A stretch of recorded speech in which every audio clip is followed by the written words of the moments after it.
नमस्कार, welcome to my channel. मैं जो आज आपके सामने कहानी लेकर आई हूँ, उस कहानी को सुनने के बाद आप ज़रूर कोई बुरे कर्म करते हुए सोचेंगे। तो चलो शुरू करते हैं। किसी नगर में एक राजा रहता था। वो जो राजा था वो बहुत ही ज़्यादा दयालु, न्यायप्रिय और धर्म को मानने वाला था। तो उसी राजा ने अपने महल में एक राज मंदिर बनवाया और उस मंदिर की देखभाल के लिए वो अच्छे से अच्छे एक पंडित को लेकर आए। वो पंडित भी बहुत अच्छा था, नियम से विधि विधान से पूजा किया करता था और बिना किसी वेतन के। बस पंडित जी को जो भी ज़रूरत की चीज़ें होती वो महल से ले लेता था और तनख्वाह नहीं लेता था। तो ऐसा करते करते लगभग पंडित जी को 22 साल हो गए पूजा करते करते। तो इतने में जो राजा था उनके बच्चे भी बड़े हो गए थे, उन्होंने उनके शादी कर दी। तो शादी करके जब राजकुमारी महल में आई तो उस रात वो बड़ी बेचैन थी। दूसरे घर में आने के बाद जैसे नींद नहीं आती तो वो बेचैन थी। उसने सोचा कि नींद तो मुझे आ नहीं रही, टहलती टहलती मैं महल को देख लेती हूँ। अब वो टहलती टहलती पहुँची जहाँ पे राजा जी का बेड था, जिनसे उनकी शादी हुई थी। अब उसके बेड के पास एक बिल्कुल हीरे जवाहरात से जड़ी हुई तलवार रखी थी। रानी को वो बहुत आकर्षित लग रही थी।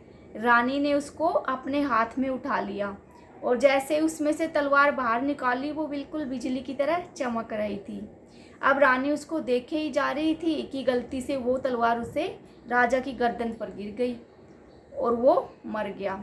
अब रानी तो ये सोचकर घबरा गई और सोचने लगी, अरे ये क्या हो गया, हुआ तो मुझसे गलती से है पर मुझ पे तो कोई विश्वास ही नहीं करेगा, राजा तो मेरी जान ले लेंगे। अब यही सोच विचार करती वो पूरी रात बिता देती है। सुबह उठकर वो विलाप करती है ज़ोर ज़ोर से। सभी लोग जो है भाग कर आते हैं महल में। राजा पूछता है ये कैसे हुआ। अब रानी डर के मारे बोलती है, अरे कोई आया था महल में जिसने मेरे पति की जान ले ली। तो राजा उनसे पूछते हैं कि आपने देखा है। तो वो कहती है नहीं देखा तो मैंने नहीं है, लेकिन हाँ वो भाग के उस मंदिर की तरफ गया है, वो इशारा कर देती है। अब राजा बड़े गुस्से से उस मंदिर की तरफ जाते हैं तो देखते हैं कि वो जो मंदिर का पुजारी था वो पूजा कर रहा था। अब ये देखकर राजा तो बड़ा हैरान रह जाता है। वो सोचता है कि इसी ने मेरे बेटे को मारा है। जो पंडित था उसको पकड़ के महल में लाते हैं। तो राजा कहता है कि जो कि तुमने 22 सालों तक पूजा की है अच्छे से, मैं तुम्हें मृत्यु दंड तो दूंगा नहीं, पर हाँ जिस हाथ से तुमने मेरे बेटे को मारा वो मैं कटवा दूंगा। तो यही कह के राजा उसका हाथ कटवा देते हैं। वो बेचारा जो पंडित था ये सोचकर कि मैंने तो कुछ किया भी नहीं है, फिर भी मुझे इतनी बड़ी सज़ा मिली, राजा को अधर्मी मानकर महल को छोड़कर चला जाता है।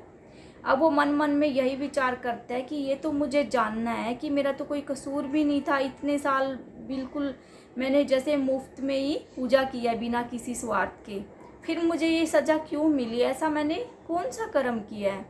तो यही जानने की इच्छा लेकर वो चलता है। रास्ते में जितने भी बड़े बड़े ज्योतिषी विद्वान संत उनको मिलते वो सबसे एक ही प्रश्न पूछता है। तो कोई था जिसने एक ज्योतिषी का उसको पता बताया। वो जो ज्योतिषी था वो काशी में रहता था। पंडित जी चल पड़ते हैं उनसे पूछने के लिए। जब वो उस ज्योतिषी के घर पहुंचते हैं तो उनकी बीवी, वो जो ज्योतिषी है वो घर पे नहीं होते हैं और जो उनकी बीवी है उनको कुछ भला बुरा कहती रहती है, ताने देती रहती है।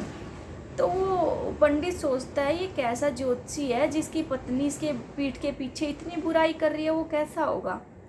तो इतने में ही ज्योतिषी आ जाता है। उसको देखते उसकी पत्नी फिर शुरू हो जाती है ये वो। तो जो है ज्योतिषी बोलता नहीं है, चुपचाप जाके एक आसन पे बैठ जाता है। पंडित ये देख रहा था और सोच रहा था ये क्या हो रहा है। तो उससे पूछता है ज्योतिषी, हाँ बताओ कैसे आना हुआ। पंडित कहते हैं कि आया तो मैं अपना प्रश्न पूछने के लिए था, अब तो मुझे आपका ही पूछना है। तो वो बोलता है कि हाँ पूछो। तो कहता है कि आप इतने बड़े ज्योतिषी हैं और आपकी पत्नी जो है आपकी पीठ पीछे भी बुराई कर रही थी और अभी आपको फिर शुरू हो गया कुछ कहना, तो ये क्या है। ज्योतिषी कहता है कि देखो ये मेरे कर्मों का फल है और जो मैं भुगत रहा हूँ और हंस हंस के भुगत रहा हूँ खुशी खुशी।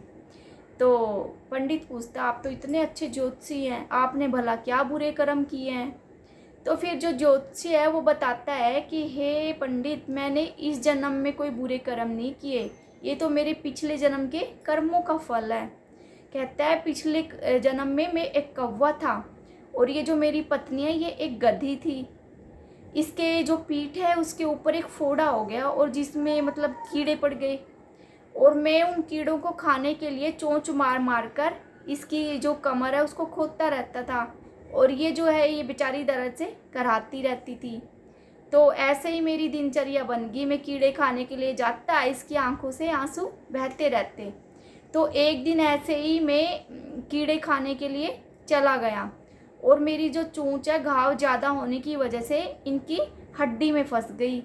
मैंने निकालने का बहुत प्रयास किया पर निकली नहीं। ये बेचारी बिल्कुल कराहती रही, आंसू बहाती रही। फिर इसने सोचा शायद कि ये पानी के डर से अपनी चोंच निकाल ले। यही सोचकर वो गंगा जी में उतर गई। अब गंगा जी का बहाव तेज़ था तो हम दोनों बह गए, और गंगा जी के प्रभाव से, गंगा जी की कृपा से ये इस जन्म में एक पंडिताइन और मैं एक ज्योतिषी बन गया। तो यही मेरे कर्मों का फल है। चूँकि मैंने इनका दिल दुखाया था, इनकी पीठ में चोंच घुसा घुसा के मैंने इनको दर्द दिया था, तो मैं इस वजह से मुझे बातें सुनाती रहती है। और हाँ, मैंने किसी बुरी नीयत से उनको चोंच नहीं मारी थी। तो मुझे पता है कि कुछ दिनों में मेरे कर्मों का जो फल है वो कट जाएगा और ये इनका जो स्वभाव है वो अच्छा हो जाएगा। बस इसी उम्मीद से मैं अपने कर्म भोग रहा हूँ। तो फिर पंडित पूछते हैं कि अच्छा, आपकी तो ये कहानी थी, अब आप मुझे बताओ मैंने ऐसा कौन सा बुरा कर्म किया है जिसकी वजह से मेरा राजा ने हाथ कटवा दिया? मैंने तो कोई बुरा कर्म नहीं किया है। तो जो ज्योतिषी है वो कहता है कि पंडित जी, आपका भी इस जन्म का कोई बुरा कर्म नहीं है, आपका जो पिछला जन्म था उसमें आपने बुरे कर्म किए थे। तो वो पंडित को बताता है कि पिछले जन्म में तुम एक तपस्वी थे और वन में तपस्या करते थे। एक बार एक शिकारी था, वो शिकारी एक गाय का शिकार करने के लिए उसके पीछे दौड़ रहा था, और वो गाय बेचारी जान बचाती बचाती जंगल में आ गई। तो उसके पीछे शिकारी आ गया। शिकारी ने आपसे पूछा कि हे तपस्वी, आपने गाय को देखा, किधर गई है? तो आपने उस हाथ से इशारा करके बता दिया कि गाय उधर गई है। उस शिकारी ने गाय को मार दिया और फिर उन दोनों को एक शेर ने खा लिया, तो ये दोनों मर गए। मतलब इन दोनों का जो कर्म था वो उस जन्म में पूरा नहीं हुआ, इसलिए भगवान ने, पहले भी ये एक रात के लिए मिले थे, फिर भगवान ने इस जन्म में संयोगवश वही एक रात दोबारा पैदा की।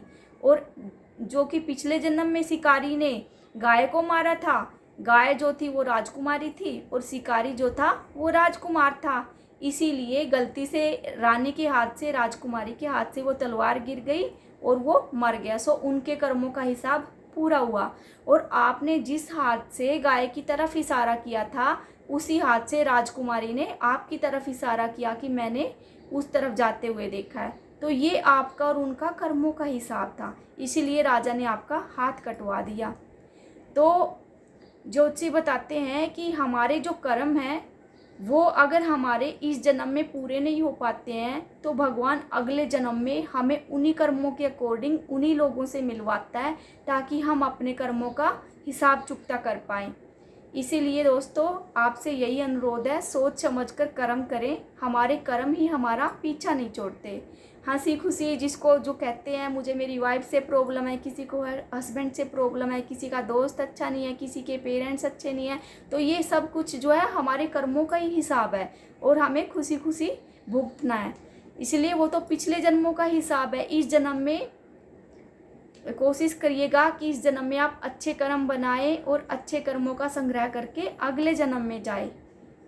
तो आई होप आप समझ गए होंगे। अगली बार किसी का भी बुरा करने से पहले आप ज़रूर सोचेंगे। तो इसी के साथ आपसे आज विदा लेते हैं, कल फिर मिलेंगे, तब तक के लिए धन्यवाद।